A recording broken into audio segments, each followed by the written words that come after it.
We often speak of the lost youth as a tragedy of time, a linear progression we must all mourn and eventually accept. But for some, the past is not a memory to be integrated, but a debt that must be settled by any means necessary. Consider the case of Wendy Brown, a 33-year-old mother from Wisconsin, who didn't just observe her daughter's adolescence, she attempted to colonize it by donning a high school cheerleader's uniform and assuming her 15-year-old daughter's identity. Brown engaged in a profound act of psychological erasure. This was not a playful masquerade, but a functional theft of personality. In the world of the pathologically envious, your traits, your milestones, and even your very mannerisms are viewed as unearned assets that they are entitled to seize. When a person lacks a stable, solid core, they become a social predator, scanning their environment for a personality to inhabit. Brown didn't just want to be a cheerleader. She wanted to harvest the vitality of a life that was still in bloom. Treating her own daughter as a biological surrogate for a redo, it is a chilling example of how corrosive envy can lead to a parasitic inversion of the natural order, rather than providing a foundation for the next generation to stand upon. The parent attempts to dismantle that foundation and inhabit the space themselves.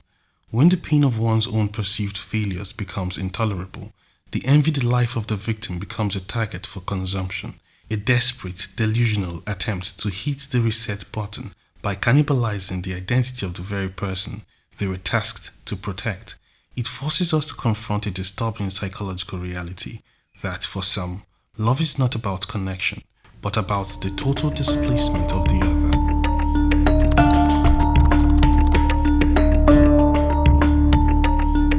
In recent years, the internet has repurposed the folklore of the skinwalker to describe a modern, visceral horror, the person who doesn't just mimic you, but seeks to wear your life as a costume. While the term is rooted in myth, it provides a startling accurate metaphor for a clinical phenomenon known as obliterative envy. To the hollow self, your personality is not an untouchable essence, it is an unearned asset to be seized. This process begins with identity harvesting, a cold, methodical collection of your taste, your history, and your social standing. Through personality mirroring, the predator begins to reflect your own mannerisms back to you, effectively wearing your traits to camouflage their own internal void. But where a simple fraud seeks your money, the psychological skinwalker seeks your displacement. In their mind, the pain of being nobody can only be cured by the total psychological identity theft of a somebody. It is a parasitic inversion of reality, where you are reduced to a biological vessel, a kit of parts to be looted until the original you is obliterated, leaving only a hollow imitation standing in your place.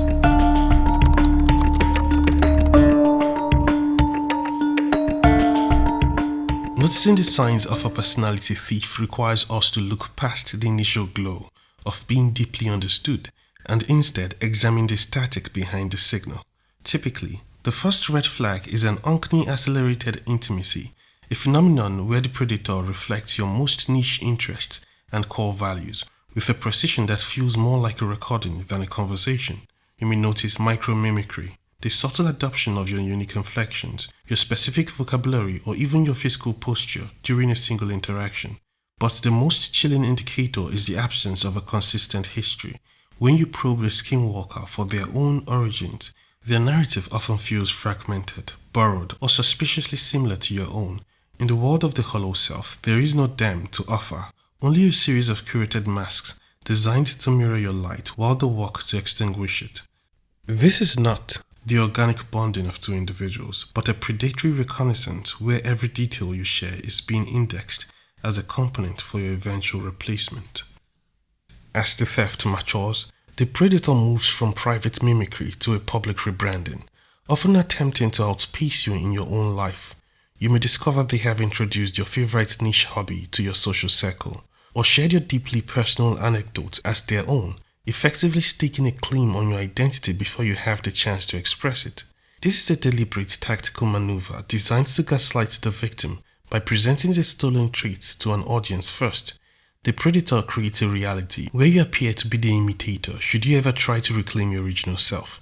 It is a subtle social preemption, a way of poisoning the well so that your own personality feels like a borrowed costume when you wear it.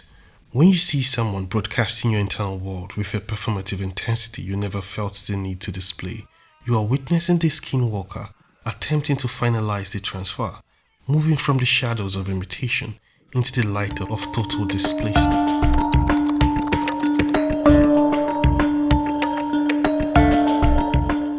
When we look for the why behind this behavior, we often find ourselves trapped in a false binary.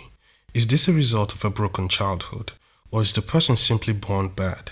In reality, the theft of personality is often a functional solution to a structural deficit. Some individuals may have a neurological predisposition, a nature that lacks the hardware for empathy or self-reflection.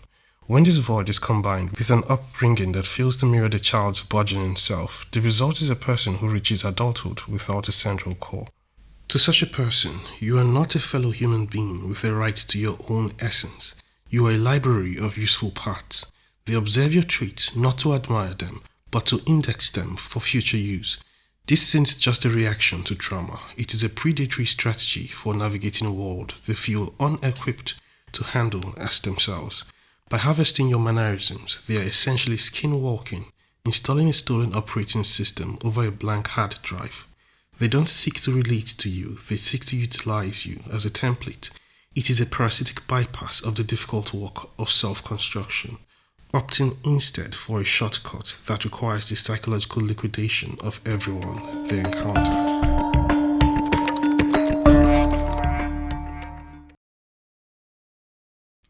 A stolen persona cannot function in a vacuum. It requires a social structure to validate the replacement. In this stage, the predator effectively outsources their delusion to an unsuspecting audience, transforming friends and colleagues into unwitting enablers, or what are sometimes called flying monkeys. By strategically presenting your harvested traits to the group first, the thief creates a new source of truth that bypasses your history. To secure this displacement, they often engage in a preemptive character assassination, subtly framing your inevitable confusion or hurt as evidence of your own instability or unwarranted jealousy. It is a sophisticated form of social gaslighting, where the group is manipulated into policing the victim on behalf of the predator. When the audience begins to defend the imitation over the original, the theft is complete. The predator has not only stolen your mask, they have convinced the world that you are the one who no longer fits the face.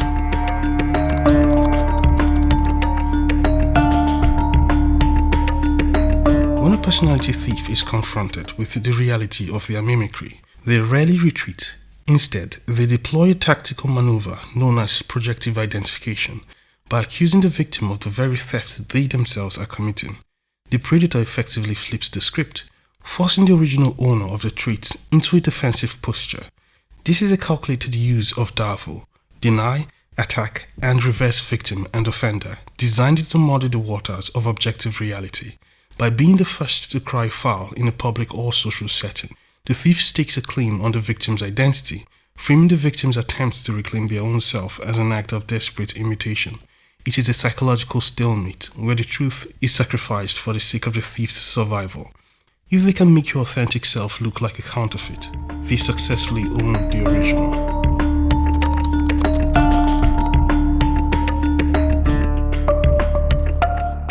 The aftermath of personality theft leaves the victim in a state of identity mourning, a unique form of grief for a self that is still technically present but has been socially and psychologically liquidated.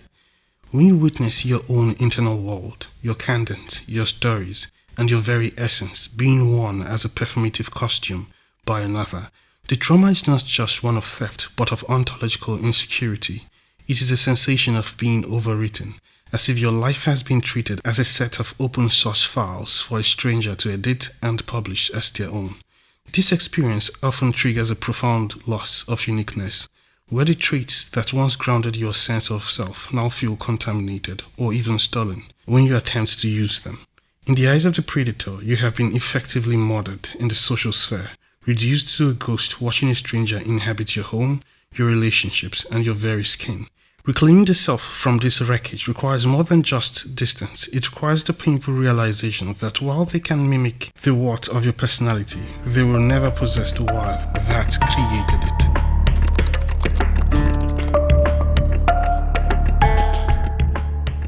Ultimately, The case of Wendy and Jamie Brown serves as a sobering reminder that for the hollow self, even the most sacred bonds are secondary to the survival of the delusion. When we analyze this trajectory from the initial indexing of traits to the final frantic attempt at displacement, we see a cycle that offers no winners.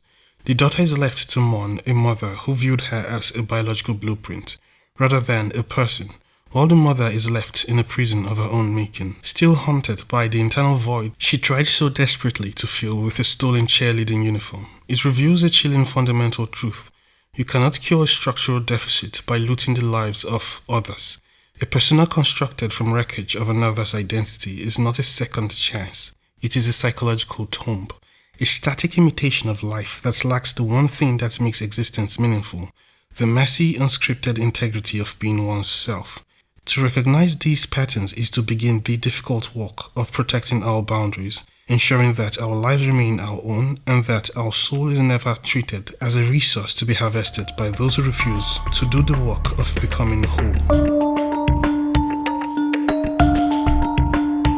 And to those who have been preyed upon by human skinwalkers, those who studied your ways only to counterfeit it, remember this: a stolen face can never carry a stolen soul. No matter how carefully they rehearse your mannerisms, borrow your voice, or drape themselves in fragments of your identity, imitation is exhausting work. Sooner or later, the mask begins to crack, the performance grows heavy, contradictions emerge, and the false self they constructed starts collapsing beneath its own weight. But you remain untouched at the center of it all, because authenticity does not require maintenance, truth does not need rehearsal, and a soul that is genuinely its own cannot be replicated, only envied.